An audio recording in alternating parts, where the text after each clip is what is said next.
Vamos lá, agora vai dar certo isso aqui. Como as coisas mudam rápido, pessoal. Primeira sessão depois do recesso, na nossa Suprema Corte. Nossa, que linda a nossa Suprema Corte. Nós tivemos 3 discursos. Só 3 ministros tiveram a coragem de discursar. E o discurso deles teve o mesmo tom. Não vamos recuar, não vamos abandonar a democracia brasileira, não importamos com a pressão internacional, somos corajosos em defesa da democracia, vamos prender Bolsonaro, não aceitaremos a anistia. Os 3 falaram basicamente a mesma coisa. O Alexandre de Moraes até assustou os seus colegas ali, o tanto que ele estava histérico, né, meio surtado, assim, alterado.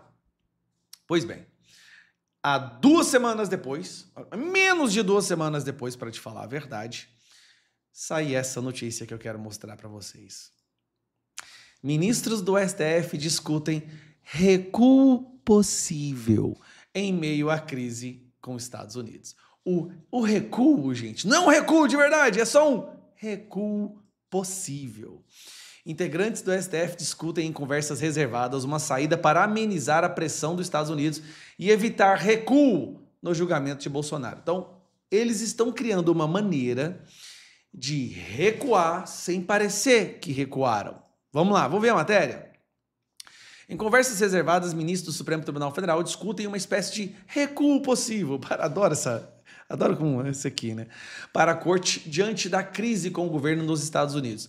A proposta em debate consiste em anistia pós-condenação para Bolsonaro e outros réus que serão sentenciados golpe de Estado. Peraí.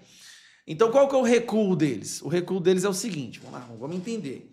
Olha, se a gente recuar agora, vai ficar muito feio e nós já vamos ficar mais descredibilizados que já somos no Brasil.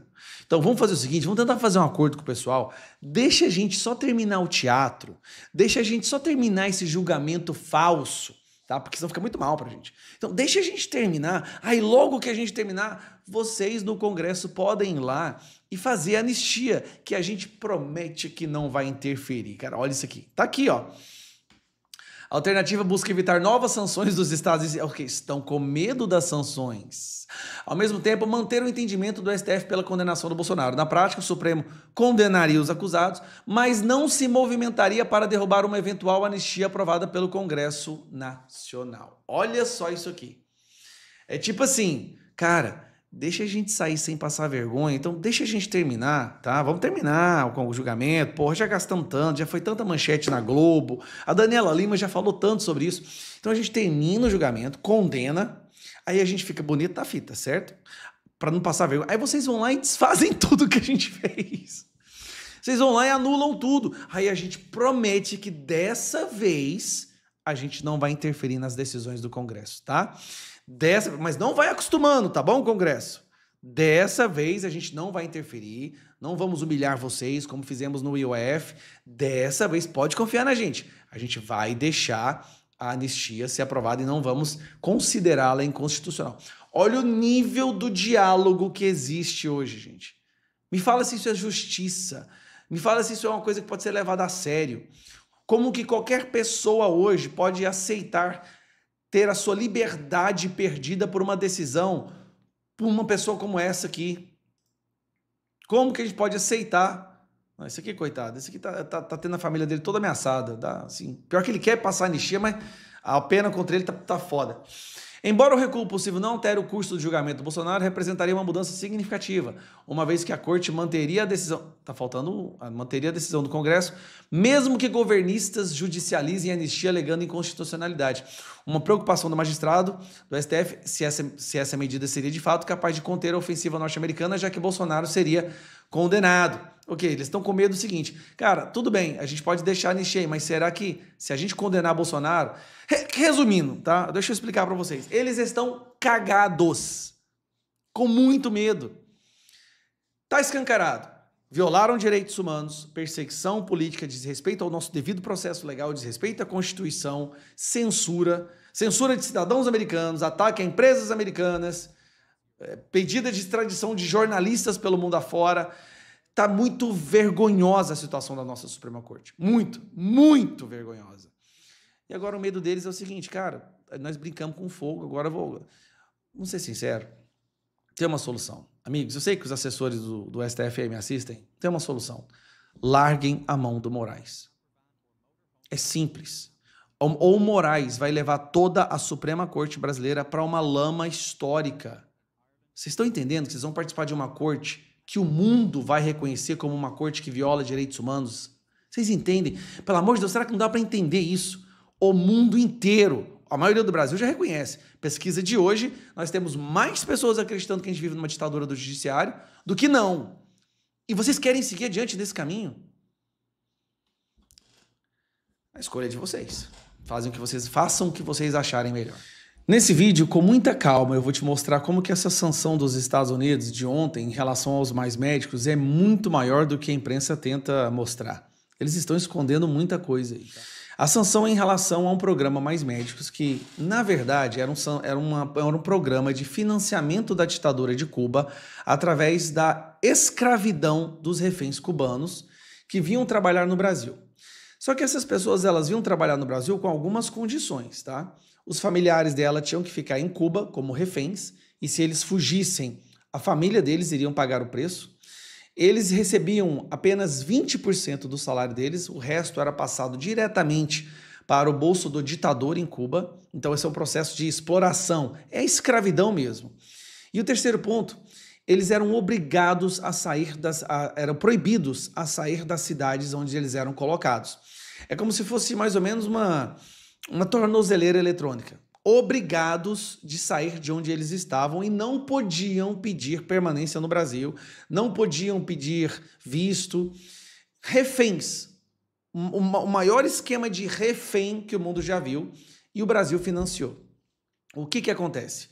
O secretário de Estado, Marco Rubio, ele é um descendente de cubanos. Se eu não me engano, o pai, a mãe dele era cubana. Ele, melhor do que ninguém, entende o que é esse sistema de exploração e escravidão. Ao fazer essa sanção ao Brasil, a membros do governo Lula, que eu vou te mostrar quais são, você vai ficar até o Alexandre de Moraes está envolvido nisso. Ao fazer essa sanção, ele está mostrando para o mundo que o Brasil financiou ditaduras através da escravidão dos reféns da ditadura. Isso assim, é mais uma pedra gigantesca para destruir essa fachada essa blindagem de democracia que o Brasil tem. O mundo está agora sabendo que o Brasil financiou ditadura escravizando os reféns dessa ditadura. Agora eu vou passar para você algumas das coisas, uma das pessoas que foram sancionadas. Alberto Kleiman. Esse cara ele está no Ministério da Saúde. Ele é o coordenador geral da COP30. Alberto Kleiman foi sancionado. Outro que foi sancionado, também não tem mais visto, que também está no governo, também no Ministério da Saúde, está revoltado aqui, dizendo que é uma agressão à soberania. Por que eu separei? Para essas pessoas aqui, impedir que o Brasil escravize reféns de ditadura é ir contra a soberania brasileira. Você entende isso aqui? A soberania brasileira, para eles da esquerda, é ter o direito de escravizar reféns de uma ditadura enquanto financiando essa ditadura com o seu dinheiro. Agora eu deixei a melhor parte para o final. Essa aqui é uma matéria publicada pelo STF, tá aqui, ó, tô no site do STF, de 2017, tá vendo, ó? 30 de novembro de 2017. Me acompanha para você entender que a casa é muito mais grave. Supremo julga constitucional, ou seja, de acordo com o Supremo, o Brasil tem o direito constitucional de escravizar reféns de ditaduras. Julga constitucional o programa Mais Médicos. Agora vamos lá. Prevaleceu o entendimento adotado pelo ministro Alexandre de Moraes, que afastou os argumentos principais apresentados pela Associação Médica Brasileira. Entre os pontos abordados, o ministro discutiu o atendimento ao direito à saúde, a necessidade de validação do diploma do médico estrangeiro e a questão da quebra de isonomia na relação do trabalho. Ou seja, o Alexandre de Moraes acredita que o que aconteceu foi certo, que o Brasil tem o direito, sim, de escravizar, de explorar reféns de uma ditadura enquanto as famílias deles eram mantidas prisioneiras. Olha que loucura que o cara fez. Segundo a leitura apresentada pelo Alexandre de Moraes, a prioridade estabelecida no Sistema Único de Saúde com mais médicos foi o binômio ensino e serviços, ao invés de investir em especialização para... especialização para depois ter o retorno, fez os dois ao mesmo tempo. Aqui não se trata de vínculo empregatício. É uma forma encontrada também em outros países de especialização junto à prestação de serviço. Ele está justificando o fato de que o Brasil pode sim financiar uma ditadura sanguinária e escravizar os reféns dessa ditadura. Então, assim, Marco Rubio está fazendo um pente fino em todos aqueles que contribuíram para escravizar os cubanos. E aí, de repente, aparece aqui um voto do Alexandre de Moraes, enquanto ministro da Suprema Corte, autorizando isso. Cara, quando você acha que não tem como piorar... Ah, outro detalhe que eu esqueci de falar, que eu acho que é importante, que é esse aqui, ó. Esse cidadão aqui também perdeu o visto, tá? A imprensa não tá falando, mas isso aqui é o Padilha, é o ministro da Saúde. O ministro da Saúde do Brasil perdeu seu visto para ir aos Estados Unidos e agora corre o risco também de ser sancionado pela lei Magnitsky. Parabéns aos envolvidos. O Brasil não só é visto como uma ditadura no mundo inteiro agora, como também um país que financia ditaduras para escravizar os reféns dela. Cara, nós estamos quase no nível do Irã. Mas antes de você ir para o próximo vídeo, eu quero pedir a sua ajuda. Para a gente vencer o sistema de desinformação do Brasil, a gente tem que ajudar as imprensas, a imprensa verdadeira que fala a verdade, que não aceita dinheiro público. É por isso que eu sou parceiro da Gazeta do Povo. Gazeta do Povo, gente, sabe quem escreve aqui? Nicolas Ferreira, Marcel Van Hatten, Cristina Gremel, Rodrigo Constantino, um jornal que fala a verdade e já foi muito atacado por isso. Apenas R$ 4,90 a mensalidade para você se tornar um assinante da Gazeta do Povo. 80% de desconto se você assinar agora. É só você usar esse QR Code que está aqui, ou o link que eu estou deixando na descrição, ou também fixado nos primeiros comentários. Para destruir a mentira, vamos fortalecer a verdade. Imagine a Gazeta do Povo superando a Folha de São Paulo e se tornando o jornal de maior assinaturas no Brasil. Já é um gigantesco passo para a gente resgatar a sanidade. Um abraço.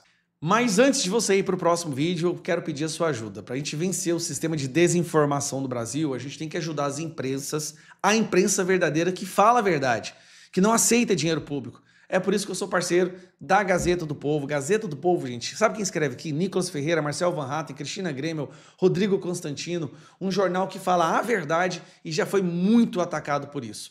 Apenas R$ 4,90 a mensalidade para você se tornar um assinante da Gazeta do Povo. 80% de desconto se você assinar agora. É só você usar esse QR Code que está aqui, ou o link que eu estou deixando na descrição, ou também fixado nos primeiros comentários. Para destruir a mentira, vamos fortalecer a verdade. Imagine a Gazeta do Povo superando a Folha de São Paulo e se tornando o jornal de maior assinaturas no Brasil. Já é um gigantesco passo para a gente resgatar a sanidade. Um abraço.